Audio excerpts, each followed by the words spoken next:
IBS क्या है? IBS कहते हैं इरिटेबल बाउल सिंड्रोम को। ये एक ऐसी बीमारी है, इसके सिम्टम्स होते हैं पेट में दर्द होकर के दिन भर में कई बार मोशन जाना। ये आंतों में इरिटेशन की वजह से होता है, इसको इसलिए इरिटेबल बाउल सिंड्रोम कहते हैं। क्योंकि ऐसे मरीज़ को जब भी वो कुछ खाना खाता है, चाय, दूध, जूस खाना, तो उसके थोड़ी देर के बाद पेट में थोड़ी सी ऐंठन या दर्द मरोड़ होता है और मोशन जाने की शिकायत बन जाती है। कोई भी इंसान है अगर दिन भर में 4-5 बार जाएगा तो ये परेशानी का सबब तो बनेगी कि जाएगा कहाँ वो बार बार। तो ये एक परेशानी है। इसके रीज़न्स क्या क्या होते हैं? इसके बहुत सारे रीज़न्स होते हैं। एक तो अनहाइजीनिक खाना, बग़ैर धुला सलाद खाना, बग़ैर धुली सब्जियां खाना और बग़ैर हाथ धुले खाना खाना, तो ये भी एक इसके रीज़न्स में से आता है कि जो बैक्टीरिया वगैरह होते हैं वो पेट में चले जाते हैं, हाथों के ज़रिए जाएं या बग़ैर धुली सब्ज़ी और सलाद के ज़रिए जाएं, उससे ये आंतों की बीमारी बन जाती है। बैड बैक्टीरिया बढ़ जाते हैं और गुड बैक्टीरिया कम हो जाते हैं। तो एक तो ये वजह हुई। दूसरी वजह है ख़राब लाइफ स्टाइल, हर वक्त कुछ ना कुछ खाते रहना।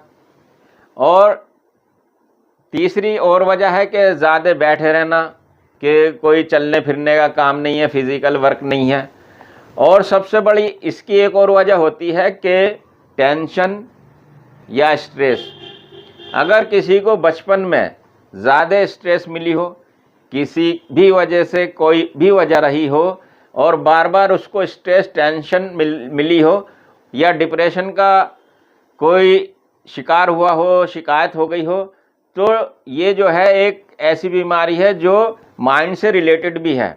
इसको लैक्टोज इंटॉलरेंस भी कहते हैं, क्योंकि किसी किसी को दूध से भी इंटॉलरेंस होता है। दूध पीने के बाद आंतों में इरिटेशन बढ़ जाती है, तो उसको भी दिन भर में 2-3 बार जाना पड़ जाता है। जूस पीने से, चाय पीने के बाद, कॉफ़ी पीने के बाद, खाना खाने के बाद ऐसा होता है, फीलिंग होती है कि मोशन जाना पड़ेगा। तो बार बार मोशन जाना खुद में एक परेशानी है कि कहाँ जाएगा। और दूसरा ये है कि डिहाइड्रेशन भी हो सकता है। तो इसके लिए जो आप मैनेजमेंट कैसे करेंगे? मैनेजमेंट करेंगे आप अपने लाइफ स्टाइल को चेंज कीजिए, ख़राब लाइफ स्टाइल को बदलिए और हाइजीनिक खाना खाइए। सब्जियां वगैरह धो करके खानी है, सलाद धो करके खाना है। ज़्यादातर क्या होता है, सब्ज़ी तो धो लेते हैं लोग, लेकिन अगर होटल पे खाते हैं तो आप वो सलाद बिल्कुल भी नहीं धोएगा। प्लेट धुली मिल सकती है आपको, टेबल उसकी साफ़ मिल सकती है, लेकिन सलाद जो है वो धो करके नहीं काटेगा और ना उसको काटने के बाद धोएगा। तो सबसे बड़ी जो बीमारियां लगती हैं आंतों की, वो बग़ैर धुले सलाद की वजह से लगती हैं। तो अब आता है कि स्ट्रेस को रिमूव करना है, टेंशन को रिमूव करना है।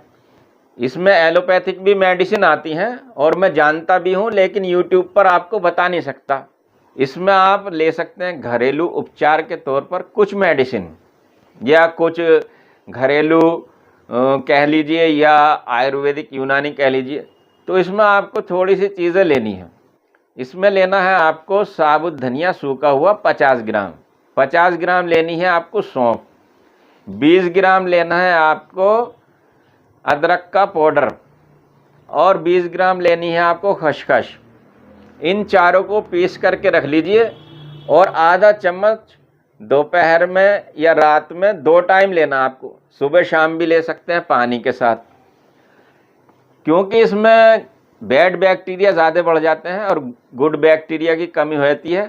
तो आप जो है दही का इस्तेमाल कीजिए, इसमें गुड बैक्टीरिया बढ़ाने की कैपेबिलिटी होती है और इसमें लैक्टोबैसिलस होते हैं।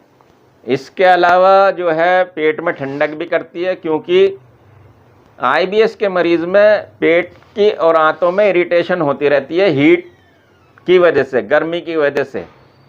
तो आप जो है दही के साथ ये सब घोल मिला लेंगे तो आपकी जो पेट की गर्मी है उसमें भी फ़ायदा मिलेगा, आंतों की गर्मी में भी फ़ायदा मिलेगा और आंतों में चिकनाहट पैदा हो जाएगी।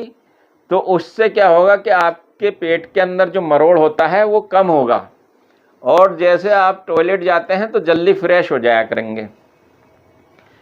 तो एलोपैथिक में भी आप अपने हिसाब से अकॉर्डिंग कुछ ना कुछ ट्रीटमेंट दे सकते हैं, ले सकते हैं, डॉक्टर से ले सकते हैं। तो मैंने जो बताया उसके तरीके पर अगर आप चलेंगे, अपनी लाइफ स्टाइल को चेंज करेंगे, हाइजीनिक खाना खाएंगे, सब्ज़ी वगैरह और सलाद वगैरह धुली हुई खाएंगे, तो क्योंकि बार बार जाने से डिहाइड्रेशन की भी शिकायत बन सकती है, तो अपने आप को रिहाइड्रेट कीजिए, 2-4 गिलास एक्स्ट्रा पानी पी लीजिए। और जिस चीज़ को खाने के बाद आपको ऐसी शिकायत बनती है उस चीज़ को आप अवॉइड कीजिए, तो आप IBS की बीमारी से छुटकारा पा सकते हैं।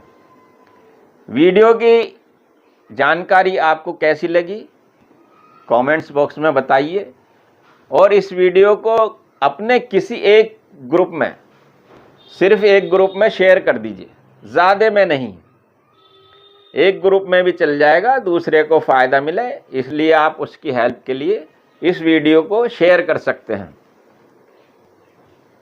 Thank you.